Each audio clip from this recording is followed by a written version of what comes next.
जो आपके बीच से ही है। आजा मेरे भाई आजा, अरे मेरे भाई खड़ा खड़ा खड़ा, बढ़िया।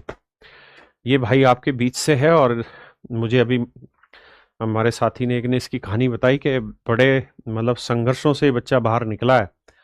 और इसके संघर्ष अगर आप सुनेंगे तो आप हैरान रह जाएंगे कि तैयारी करते वक्त संघर्षों की सीमा कहाँ चली जाती है। लेकिन फिर भी कुछ ऐसे योद्धा होते हैं जो लड़ते हैं और बाहर निकलते हैं और एक दो नहीं बहुत सारे टेस्ट धीरे धीरे करके क्लियर करते हैं। तो ये 5 मिनट की इस बच्चे की जब कहानी आप जानोगे समझोगे तो आपको जीवन में बहुत प्रेरणा मिलेगी आगे बढ़ने के लिए। कॉपी है।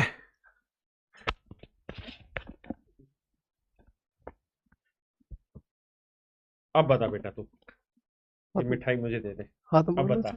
हाथ में पकड़ लो इसे। हाँ हाथ में पकड़ ले, काम में जैसे तुझे ठीक लगे। इसको पकड़ना। और नमस्ते सर, ये सबसे पहले सर ये मैंने अपनी पढ़ाई स्टार्ट की थी। हम्म। वो मैं गांव के ही एक स्कूल से पढ़ा था, पास में ही कहाँ गांव। नाम बता और कहाँ का रहने वाला है? मैं एटा से हूँ, मेरा गांव रशीदपुर खालसा है। रसीदपुर खालसा। खालसा, हाँ। हम्म। तो मैंने अपनी पढ़ाई स्टार्ट की थी, वो एक गांव के पास स्कूल था, राधा हम्म। Vallabh inter college. हाँ। तो वहीं से की थी। हम्म। 2018 में मैंने हाई स्कूल की थी। हम्म। और 2018 में ही हम्म। कुछ हाई स्कूल की उसके कुछ महीनों बाद मेरी मुझसे बड़ी सिस्टर थी, वो ख़त्म हो गई थी। अच्छा। हाँ, और उसके 2 महीने बाद मेरे पापा का एक्सीडेंट हो गया था। हाँ। तो पापा ख़त्म हो गए थे। अच्छा। तो फिर मुझे लगा था कि ये अब कब की बात है? ये नवंबर 2018। अच्छा, नवंबर 2018। फिर उसके बाद मुझे लगा कि अब पढ़ाई नहीं हो पाएगी। हम्म। तो फिर मैं 2019 में जॉब करने चला गया था, कहाँ पे? सहारनपुर। सहारनपुर में, अच्छा। हम्म। ये तो फिर उल्टी डायरेक्शन पड़ गई। अब मैं एटा एटा के मैं रहने वाला था, लेकिन सहारनपुर जॉब करने गया था वहाँ पे। क्या काम करता था वहाँ? वहाँ हलवाई की दुकान थी, तो उस वक्त मेरी एज थी लगभग 16.5 17 साल के करीब। हम्म। तो उन्होंने मुझे वो लेबर का काम होता है, हम्म। जो कढ़ाई बर्तन वगैरह धोते हैं वो। धोते हैं। तो उसी के लिए रखा था मुझे। तो मैंने 2 3 महीने वहाँ जॉब की। फिर मैं घर आ गया था, तो मम्मी ने कहा कि ट्वेल्थ कर ले। तो हम्म। फिर मैंने ट्वेल्थ की। फिर 2020 में ट्वेल्थ की, तो अच्छा, फिर वहाँ सैलरी क्या मिलती थी? वहाँ 7,000 रुपये थी। हलवाई पे, और काम हम्म, क्या रहता था? बर्तन धोने का। कितने बजे से कितने बजे तक? सुबह 8 से शाम को 6 बजे तक। अच्छा, रहना भी वहीं होता था? हाँ, वहीं था। और उस वक्त फिर मैंने वापस आ गया था वहाँ से। तो हम्म। फिर 2020 में लॉकडाउन लग गया था। हाँ। तो मेरी इच्छा तो थी कि मैं बाहर फिर प्राइवेट जॉब करने जाऊँ, लेकिन लॉकडाउन के कारण मैं कहीं मतलब जा नहीं पाया। जा नहीं पाया, सब काम धंधे बंद थे। हाँ, सब बंद थे। तो हम्म। मम्मी ने कहा था कि अब पढ़ाई स्टार्ट कर दे, हम्म। तो उसमें ही कुछ हो जाए तेरा। हम्म। तो फिर मैंने 2021 का जो एसएससी जीडी की वैकेंसी आई थी, हम्म। उसके लिए मैंने पढ़ना शुरू किया। तो मेरा दोस्त था, उसने कहा था कि राकेश सर हैं दिल्ली में, हम्म। तो आपसे पढ़ा था ऑफलाइन अच्छा मुखर्जी अच्छा। नगर में। तो मैंने कैरियर से टारगेट बैच लिया था पेपर से 2 महीने पहले। अच्छा। हाँ, तो उसमें मैंने पढ़ाई तो बहुत की, लेकिन हम्म। जब पेपर दिया तो 100 नंबर का पेपर था 2021 में। हाँ। उसमें मेरे 48 नंबर थे बस। अच्छा। उसमें मैथ में एक भी नहीं था। मैथ में 0 नंबर? मैथ में 0 नंबर थे। हम्म। फिर मुझे लगा कि मुश्किल हो पाएगा मुझसे। हम्म। तो फिर मैं ऐसे ही पढ़ता रहा। फिर हम्म। 2021 का पेपर देने के बाद जीडी का, मैं हम्म। फिर जॉब करने चला गया था। अच्छा। हाँ। अच्छा, फिर से वापसी नौकरी करने चल, वापस कहाँ फिर गया?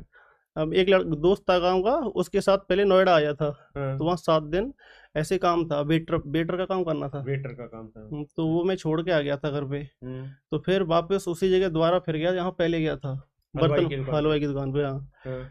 तो वहाँ पे गया था। तो वहाँ पर भी काम करता था, लेकिन मैंने आपका बैच ले लिया था, आपका, अरुण सर का और गोपाल वर्मा सर का। अच्छा। हाँ, तो मैं आपसे फिर मैथ पढ़ता था वहाँ पे। काम भी करते और हाँ, पढ़ते भी? काम भी करता था, पढ़ता भी था। हम्म। तो 6 बजे तक तो जॉब जॉब होती थी वो, अच्छा, हलवाई सुबह। वाली, हाँ। बर्तन धोने की। हाँ। और फिर 8 बजे तक वो 7 बजे तक आ गए रूम पे। हाँ। फिर 7 से 10 तक हम हाँ। 3 घंटे पढ़ता था मैं। अच्छा। तो 2 3 महीने वहाँ जॉब की और पढ़ता भी था। हाँ। तो मेरा मैथ में आप कहते थे कि ये सीजीएल में सवाल आया है और हम्म। ये मेंस का सवाल है, ऐसा है। तो हम्म। मैं वो कर लेता था। अच्छा। तो मुझे ये लगता था कहीं ना कहीं कि अगर मैं फुल टाइम दूँ पढ़ाई को, हाँ। तो मैं इसमें भी कुछ कर सकता हूँ। हाँ। तो फिर गांव के पास एक लाइब्रेरी खुली थी 2022 में। हाँ। तो लड़कों ने बताया था कि अब लाइब्रेरी खुल गई है गांव के पास में, हाँ। तो देख ले, तो अगर पढ़ना चाहे तो आ जा। हाँ। वो ऐसा था सर, घर पे पढ़ने की जगह नहीं थी। अच्छा। एक कमरा था बस। हाँ। तो वहाँ पे मुझसे छोटी 3 बहनें, हाँ। मम्मी और छोटा भाई था। हाँ। तो घर पढ़ नहीं पाते थे ऐसे ही। हाँ। फिर मैंने लाइब्रेरी ज्वाइन की 2022 में, हम्म। अगस्त 2022 में।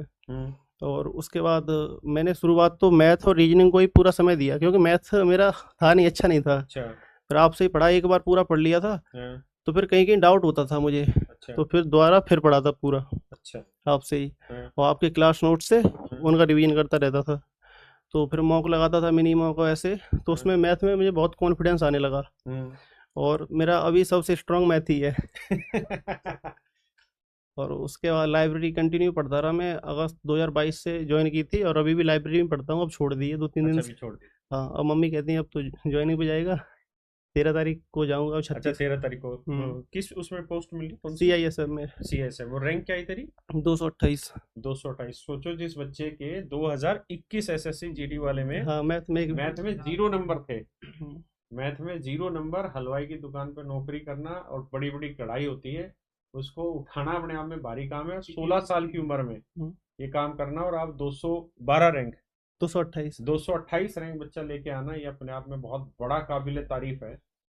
और अभी इसका सीपीयू मींस भी है, हाँ, सीपीयू सीपीयू प्री में, क्लियर हो हाँ, गया, प्री सीपीयू क्लियर मींस हो गया, हाँ, अब मैं आठ मार्च में मार्च होगा, हाँ। 8 मार्च को।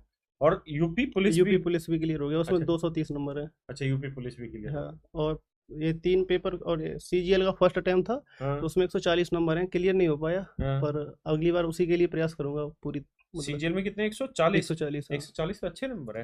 हाँ, कोई नहीं, इस बार करता रहेगा मैं ना, तो सीजीएल निकल जाएगा। 140 नंबर बहुत बच्चों के नहीं आते, बहुत बच्चे उस लाइन में ही नहीं है कि 140 की रेंज में भी पहुंचे। जबकि इस बार जेनुअनली अगर बात करें तो 140 से नीचे ही कट ऑफ हो जाना था, लेकिन कुछ ना कुछ गड़बड़ियां हुई जिसकी वजह से सीजीएल में कट ऑफ इतनी गई।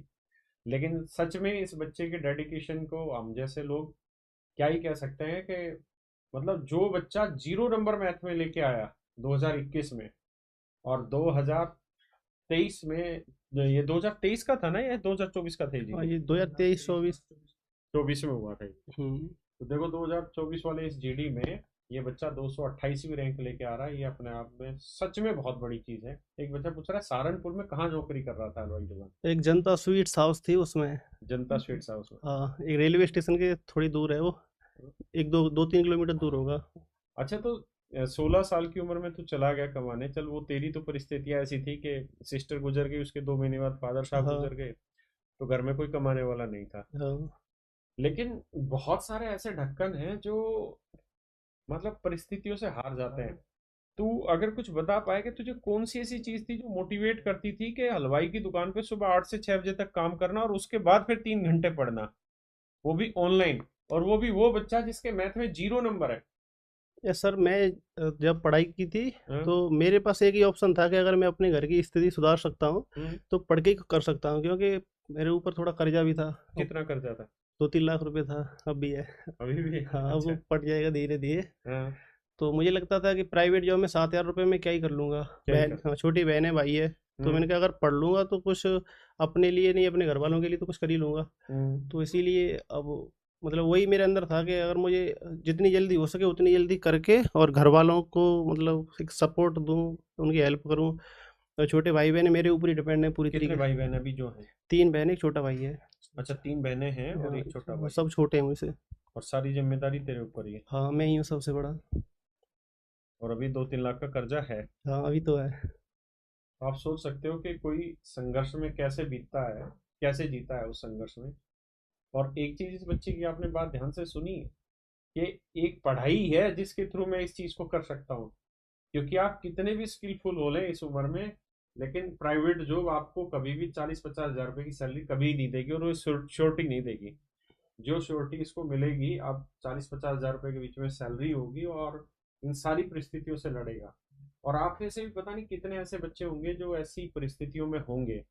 लेकिन आप सबको एक बात समझनी है कि जब ऐसे बच्चे कर सकते हैं जिनके मैथ में 0 नंबर है, 2021 में मैथ में 0 नंबर, क्या होती है एक 16 साल के बच्चे की समझ? है ना? सोच के देखिए, 16 साल का बच्चा कितना मेच्योर होगा कि उसके फादर गुजरे हैं, उसके पिता गुजरे हैं अभी, और वो कमाने निकल गया। लेकिन कमाते कमाते भी भगवान ने उसको इतनी बुद्धि दी कि भाई इस प्राइवेट काम से तेरा गुजारा नहीं होगा। 3 बहनें छोटी हैं अभी, एक छोटा भाई है, घर कैसे चलेगा, 2-3 लाख का कर्जा भी है, तो भैया उसको उतारना है तो मन करके काम तो करना ही पड़ेगा, और वो काम तुझे पढ़ाई में करना पड़ेगा। इस बच्चे ने सच में तहलका मचा दिया। और आज इसकी सफलता इसके लिए कितनी बड़ी है, उसकी कीमत शायद हम तो आंक भी नहीं सकते जितनी मेहनत इस बच्चे ने की है, और हम हमेशा ऐसे चाहेंगे कि ऐसी मोटिवेशनल स्टोरी निकलती रहें, बच्चे आते रहें, ऐसे ऐसे बच्चे जो इतनी डिफिकल्ट जर्नी से गुजरते हैं वो आए, और हजारों लाखों बच्चों को ये बताएं कि कितना भी बुरा वक्त हो, सब चीज उल्टी पड़ रही हो, पिताजी गुजर गए, बहन गुजर गई, घर की परिस्थितियां खराब है, 2-3 लाख का कर्जा हो चुका है, 3 छोटी बहनें हैं, एक छोटा भाई है, 16 साल के बच्चे के ऊपर क्या बीतती होगी आप शायद ये समझ भी नहीं सकते, है ना। लेकिन फिर भी इस बच्चे ने जंग लड़ी और आज ये जंग में इतना आगे पहुंचा है। भगवान करे इसको जो इसके सपने हैं वो पूरे करे, और सीपीओ में भी इसका सिलेक्शन हो, आगे भी इसका बहुत बढ़िया पोस्टों में सिलेक्शन हो, और ये अपने जीवन में खूब उन्नति करें।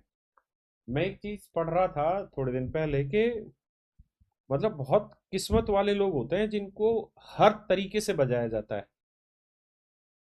जिसे एक रास्ता खोलो तो लगता है यार चल यहाँ से निकलते हैं, वो रास्ता बंद, फिर इससे गुजरो ये भी रास्ता बंद, इससे गुजरो ये रास्ता बंद, यानी हर रास्ते पे ताले लगते हैं ना, और फिर कोई उठ के आता है तो भगवान भी उसे गले लगा के कहता है वाह मेरे से, तुझे आदमी इसीलिए बनाया था, तुझे इसीलिए भेजा था धरती पे कि तू हर विषम परिस्थिति में खड़ा हो, लड़ और आगे बढ़।